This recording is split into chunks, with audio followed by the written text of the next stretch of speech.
And we're going to kick this off with our good colleague, Rolf Shenton, the founder of Grassroot Trust, and he is the inspiration behind the Mpanshya communal herd. And you're going to learn more about that right now. Thanks so much, Rolf. Over to you. Thanks very much, Constance. Thanks, Fiona. That was a great thing. I hope I get a copy. Pierre, we can go to the next one. Yeah, so Rolf Shenton is my name. I'm in Zambia. I've been a long time dealing with other people's problems because I was once part of the getting rid of a dictator here, and I ended up in parliament. And suddenly I was overwhelmed by a lot of people's problems, most of them farmers, and obviously the consumers who both are complaining. This is basically the situation we're in. We had a very broad economy in traditional times, but since the arrival of monocultures, fertilizer and things, it's really narrowed down to this, where people spend a lot of money growing. A hectare of maize here costs 7,000. Most people get 40 bags per hectare, and they lose roughly $200 per hectare per year. The government subsidizes that, and it's at the same time the soil is getting less fertile every year. The water is perceived to be less every year. The inputs are increasing all the time. Profits are getting less, and people must find new land. And that's really where we are. Next slide, please, Pierre. So, you know, we try and sell the idea of a more positive situation.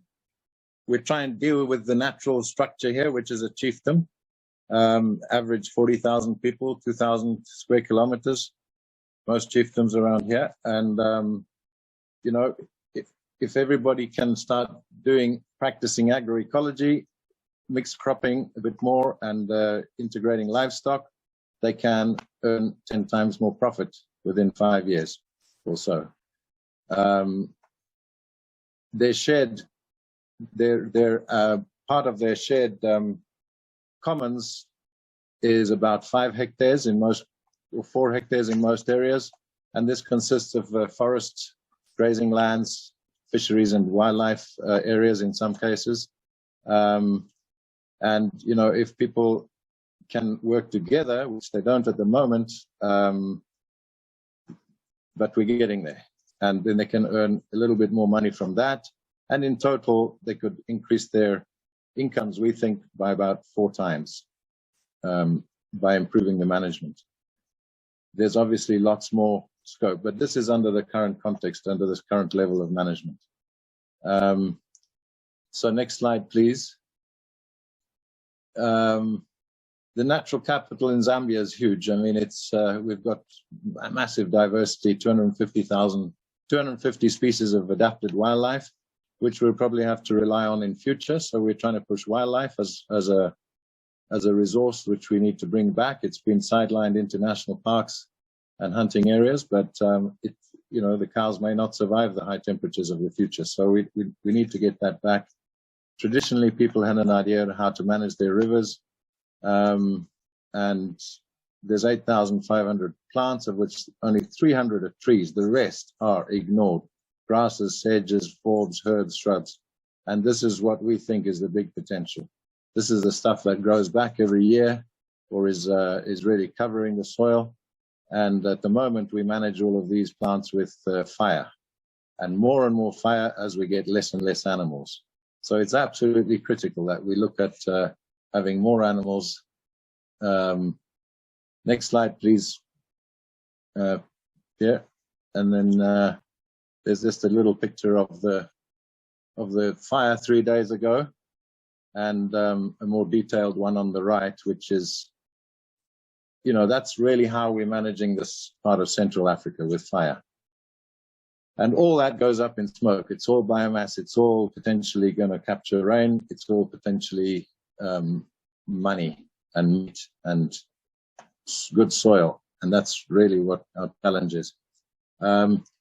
So how do we how do we get people's attention? Next slide, please, Pierre. We ask people questions like, how do big herds of buffalo and other wild animals not destroy their grasslands like domestic livestock do? We see, animals going round and round in a circle, like the greatest rotational grazing system is in the Serengeti. I'm sure you're all aware of that. It just is almost like a perpetual motion. It's beautiful. Why do wild herds not get ticks and disease like our livestock does? How do people keep so many cattle together with a lot of wildlife with no dips, vaccines, veterinary services in the past? How did they keep them? So these questions would also lead to the current problem, which is most people have problem of livestock entering crop fields. So there's a big conflict between crops and livestock. So that kind of gets people's attention. Next slide, please, Pierre. You'll see that if we look at the top, that's a catchment. The hills are at the top, the river's at the bottom, and there's a couple of tributaries. People used to live in big villages, in big communities, and share the responsibility of looking after their livestock. Because of predators, they kept them pretty well managed and tight. Because they were eating so densely, they had to keep moving. And in our rainy season, which is the top line, January, February, March, they were up in the high ground, and then slowly they'd move down during the season. After July, when the crops were harvested out of the best soil, which is usually in the middle, they would move through that and impact the crop fields. And then by the late dry season, they'd be down by the river, October, November, December. And there was this natural 1 year's rest. So when they get back to the area they were in January, the ticks had died and the grass had lots of chance to regrow. And that's really how people manage to keep their animals. And people can relate to this still. It's not that long ago since people were doing this in most livestock areas. The bottom map is what's happening now, which is people had the freedom to abandon their big villages, their security, and there was a complete resettlement, people living all over the place. Crop fields are really now dotted all over the place, and small herds of animals are now grazing randomly all over the place, getting in trouble in crop fields, and also just recycling disease all the time. And a little bit of grass in between those two villages never gets a chance to grow. So basically everybody can relate to this and see it. And, we'll talk about the next slide, Pierre, please. The signs of desertification. I know Fiona says it's not so bad, but where we live, it's pretty bad in most areas, to be honest. We see Rolf, Rolf, yeah? We're running out of time. Can you try to talk about your successes and summarize those successes in a minute or two? All right. So essentially what we've seen is as soon as we put the animals back together, the forest starts improving. The grassland starts improving. The water starts flowing in the rivers a bit more every year. And we're able to control the animals from crop fields, and we're able to bring them back after harvest to really impact the crop fields and reduce the need for fertilizer. And this is really catching on. And it's going to take a little time because it's really working against government policy at the moment. So we spend a lot of time trying to persuade government that this is a good idea as a national direction, using cattle as the kickstarter to restore the whole system. And as the forest recovers, we're seeing more mushrooms, spinaches, leaf plants, fruits, insects, and tubers that people use and collect. And that gives people a chance to really develop a secondary industry on this. It also makes the land prettier and nicer, and we've got a little tourism thing going in Mpanshya because of the cattle. And now, because all the plants are a little bit sweeter, we're seeing the wildlife come back. It's coming out of the national park into an area which was heavily poached before. They just can't resist that sweetening of the environment. So I think that's basically what I had to say. Thank you so much for listening. It does come to the next picture briefly. here, if you don't mind,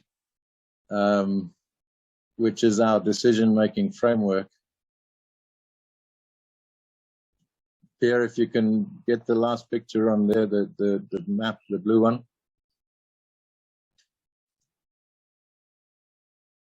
Yeah, so that's it. So really, we like savory system. No, you've gone too far. Too far. The picture of the forest one end, which was the next one. There's huge opportunities, but we have to help people make better decisions. And it's basically, which end of this do you want to see? Which end of the picture do you want to live in? Go back one, please. Yeah. That's fine. Okay, well, thank you very much. I'll share that presentation and hopefully it'll make more sense when you see it. Thank you, bye. Fantastic, Rolf. Thank you so much.